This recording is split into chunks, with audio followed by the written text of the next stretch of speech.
लंबे लंबे शॉट्स खेले जाने को लेकर अब आईपीएल बाउंड्री बीटिंग का एक पर्याय बन चुका है।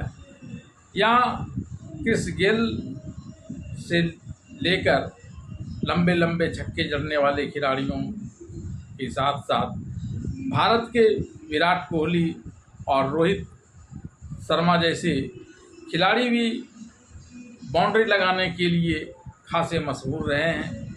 क्रिस गेल जहां लंबे छक्के के लिए जाने जाते हैं, वहीं विराट कोहली ने अपना दमखम कुछ इस कदर दिखाया है कि ज़रूरत पड़ने पर वे भी चौके छक्कों की मैचों में बरसात कर सकते हैं। और अब तो आईपीएल में उन्होंने एक नया कीर्तिमान ही बना लिया है और इस मामले में देश और विदेश के सारे खिलाड़ी जो आईपीएल मैचों में खेलते हैं उसमें इन्होंने शीर्ष स्थान प्राप्त कर दिया है और वह है 1000 बाउंड्री मारने का खिताब उन्होंने अपने नाम कर लिया है। और ऐसा करने वाले वे एकमात्र खिलाड़ी हैं आईपीएल के, चाहे वो हमारे देश के खिलाड़ी हों चाहे विदेश के खिलाड़ी आईपीएल में खेल रहे हों।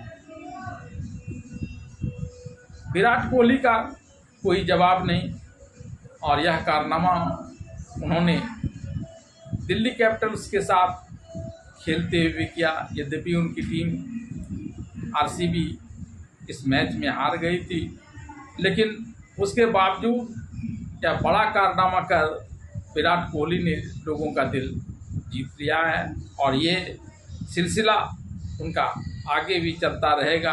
और पिछले 18 आईपीएल में से हर एक मैच उन्होंने खेले हैं, हर सीज़न में उन्होंने अपने रिकॉर्ड में अभिवृद्धि की है और यह क्रम भी जारी है। विराट कोहली की यह उपलब्धि आरसीबी की पारी के चौथे ओवर में आया जब उन्होंने डीसी के कप्तान अक्षर पटेल की गेंद पर लॉन्ग ऑन पर गगनचुंबी छक्का लगाया और इस तरह उनके बाउंड्रीज की संख्या 1000 पर पहुंच गई, जिसमें 721 चौके और 279 छक्के शामिल हैं। इसके साथ ही अब कोहली ने एम चिन्नास्वामी स्टेडियम में सबसे ज़्यादा छक्के लगाने का रिकॉर्ड भी अपने नाम कर लिया है। उन्होंने इस मैदान पर गेल के 127 छक्कों के रिकॉर्ड को पीछे छोड़ते हुए नया कीर्तिमान स्थापित किया है। विराट कोहली आईपीएल इतिहास में सबसे ज़्यादा चौके लगाने के मामले में दूसरे नंबर पर हैं। आईपीएल में उनके बल्ले से 720 से अधिक चौके भी निकले हैं, जिससे वह इस लीग में चौके लगाने के मामले में दूसरे स्थान पर हैं। उनसे आगे सिर्फ शिखर धवन हैं, जिनके नाम 768 चौके दर्ज हैं। विराट कोहली अब आईपीएल इतिहास में तीसरे सबसे ज़्यादा छक्के लगाने वाले बल्लेबाज बन गए हैं।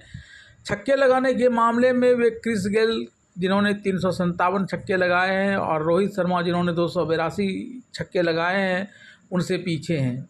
एक और बड़ी पारी के साथ कोहली टी20 इतिहास में 100 अर्ध तक लगाने वाले दूसरे बल्लेबाज बनने के लिए तैयार हैं, जो डेविड वार्नर से पीछे हैं, जिनके नाम 99 अर्धशतक हैं। आईपीएल इतिहास में सबसे ज़्यादा बाउंड्री लगाने वाले कुछ प्रमुख बल्लेबाजों के प्रदर्शन का एक तुलनात्मक अध्ययन करें तो हम पाते हैं कि इसमें आईपीएल के अब तक हुए सभी मैचों में खेलने वाले विराट कोहली 248 मैचों में 8168 रन बनाए हैं, जिसमें उन्होंने 1000 बाउंड्री लगाया है और शीर्ष स्थान पर बरकरार हैं। शिखर धवन ने आईपीएल की 221 मैचों में 6769 रन बनाए हैं, जिसमें 920 बाउंड्री शामिल हैं और इस प्रकार वे दूसरे स्थान पर हैं। डेविड वार्नर ने 184 मैचों में 6565 रन बनाए हैं, जिसमें 899 बाउंड्री शामिल हैं और वे इस मामले में तीसरे स्थान पर हैं। रोहित शर्मा ने आईपीएल के 256 मैचों में 6666 रन बनाए हैं, जिसमें कुल 885 बाउंड्री लगाए हैं और इस मामले में वे चौथे स्थान पर हैं। कोहली की ऐतिहासिक उपलब्धि के बावजूद केएल राहुल की 53 गेंदों पर नाबाद 93 रन की बदौलत दिल्ली कैपिटल्स को रॉयल चैलेंजर्स बेंगलुरु पर 6 विकेट से जीत मिली। अपने होम ग्राउंड में लौटे लोकल हीरो ने धैर्य और टाइमिंग का बेहतरीन नमूना पेश किया, खासकर तब जब डीसी 164 रनों से के मुश्किल लक्ष्य का पीछा करते हुए 4 विकेट पर 58 रनों पर ढेर हो गई थी। ट्रिस्टन स्ट्रब्स 23 गेंदों पर नाबाद 38 रन के साथ राहुल ने 5वें विकेट के लिए रिकॉर्ड 111 रन की साझेदारी की, जो दिल्ली कैपिटल्स के लिए इस स्थिति के लिए अब तक की सबसे बड़ी साझेदारी है। उनकी पारी में 7 चौके और 6 गगनचुंबी छक्के शामिल थे, जिसमें डीसी ने 17.5 ओवर में 13 गेंद शेष रहते हुए जीत हासिल कर ली।